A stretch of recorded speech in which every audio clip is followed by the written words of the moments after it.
Venice is an enchanting city that casts visitors under an intoxicating spell. It's dreamy and romantic, with an undercurrent of mystery and drama. And while Carnival is only once a year, its mood is present year-round. The Grand Canal is the center of activity, with gondoliers singing to the passengers in their boats. The magnificent Piazza San Marco is another must-see hub. Along the winding streets, you'll find stylish cafes and gelaterias, souvenir shops and small businesses, plus Renaissance palaces and Gothic churches. After you've climbed the Campanile and visited the Gallery dell'Accademia, stroll through the surrounding neighborhoods, where locals eat cicchetti and drink their vino in non-fussy bars and restaurants. St. Mark's Basilica is one of the most visited sites in Venice and a must-see on any traveler's Italy itinerary. But with a history that stretches all the way back to the 9th century AD, it's also a church with a lot of interesting stories and legends behind it.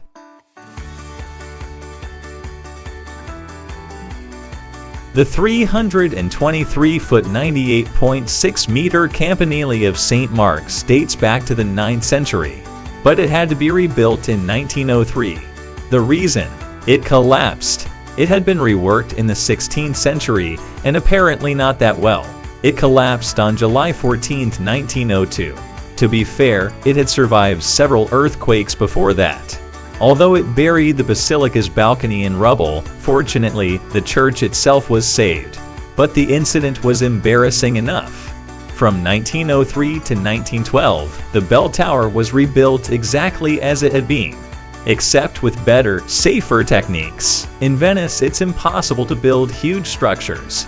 The terrain is frail, so you have to carefully stick to small, light, and flexible buildings. But the Venetians had to find a way to astonish their guests. So they optimized some very clever tricks to cheat the eye and give everyone the impression that the buildings are huge and imposing. In St. Mark's Basilica, there is a great example of this. The 5 big domes that give the building its distinctive shape are just a superstructure made of wood covered with a thin layer of lead. They are actually completely empty. The brick-built domes with the mosaics that you see inside the church are much lower. We can arguably say that the only role of those big empty domes is to make the building look much bigger than it really is. This way, the ships approaching the city could recognize its shape from afar and be even more astonished by the legendary city rising from the waters.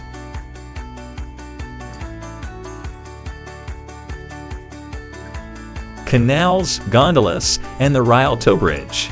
You think you know what to expect from Venice, but it turns out that no photo, however digitally enhanced, can hold a candle to the real city. Getting to know it, though, requires more than an afternoon. While the day trippers are stampeding from the Rialto to Smarks Square, you should be a block or two away, watching artisans craft items with Renaissance techniques, seeing shimmering reflections dancing on bridge arches, and gawking at marble-clad buildings, each more fantastical than the next. The joy of Venice is getting lost. They say although however far you amble, you're never more than a couple of churches away from a Titian or Tintoretto. Don't stick to the city, though that getting lost should also be done in the lagoon, taking the Vaporetto ferry to the beach-filled Lido, the island of Glass Murano, and further out Torcello and Burano, where Venice began 1600 years ago. You could spend a lifetime here and never do Venice justice. But with just a few days, it can touch your soul. If you're wanting to escape the crowds, there's no better time than winter, when visitor numbers are at their lowest. But while there's a romance to it, Venice in winter with its biting cold, swirling fog, and frequent wind and rain certainly isn't the Venice of people's dreams. In summer, the city is crowded and hot, but it's also the perfect time to head to the beach on the Lido or into the lagoon. Spring and fall tend to have the best of both worlds. Go late March to mid-April, Easter aside, and you should enjoy decent weather but not too many crowds. Christmas tends to be quiet but New Year is busy, and Carnival roughly mid-January to mid-February is packed. Trains. Venice has two main train stations, Venezia Santa Lucia and Venezia Mestre, but only long-distance trains stop at the former while local trains go to the latter. Buses. The Vaporetto is the public transit system in the city and operates on 20 different lines all through the town. The water buses run the length of the Grand Canal and cost €7 and 50 cents per ride and are good for 75 minutes. Travelers can also get a Venezia Unica City Pass €10 to use both mainland buses and some water buses. Buses from the mainland and local airports terminate at Piazza Romine Santa Croce. Taxis. Water taxis can be found at the airport, train and bus station, and Piazza San Marco. Otherwise, they must be booked in advance. Note that they're expensive, with a minimum charge of €60, $72.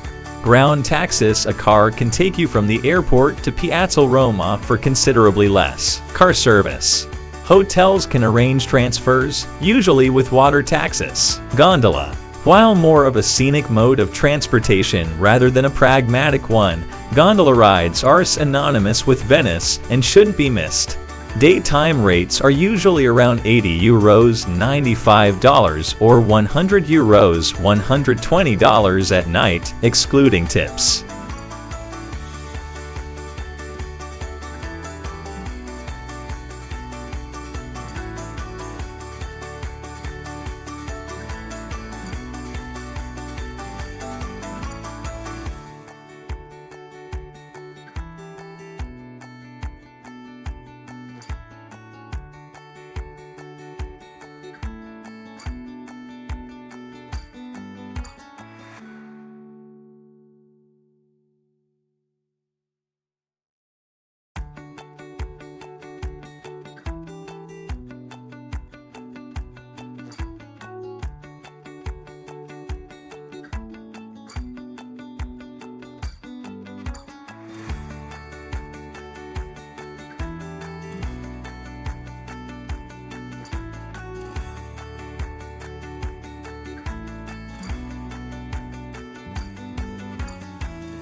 La Casa di Giulietta is a major attraction in Verona, the house of one of literature's most popular fictional characters. The tale of Romeo and Juliet takes place in fair Verona, and while it became known all over the world thanks to William Shakespeare, the first rendition of the story was written by an Italian Luigi da Porto in 1530. The classic tale of two rival families is true. The Capuletti and Montecchi families did exist and feud in Verona. The house that is said to be Juliet's belonged to the Del Capello family, so became the natural backdrop for literature buffs wanting a living glimpse of the story.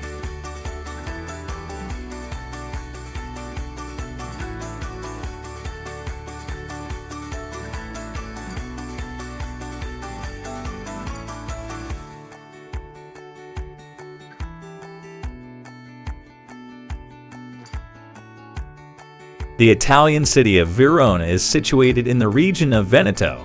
This prosperous town in Italy has a very picturesque setting.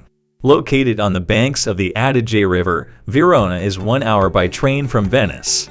One of the most important Italian cities in Roman times, Verona has many well-preserved monuments from the Middle Ages and the Renaissance era.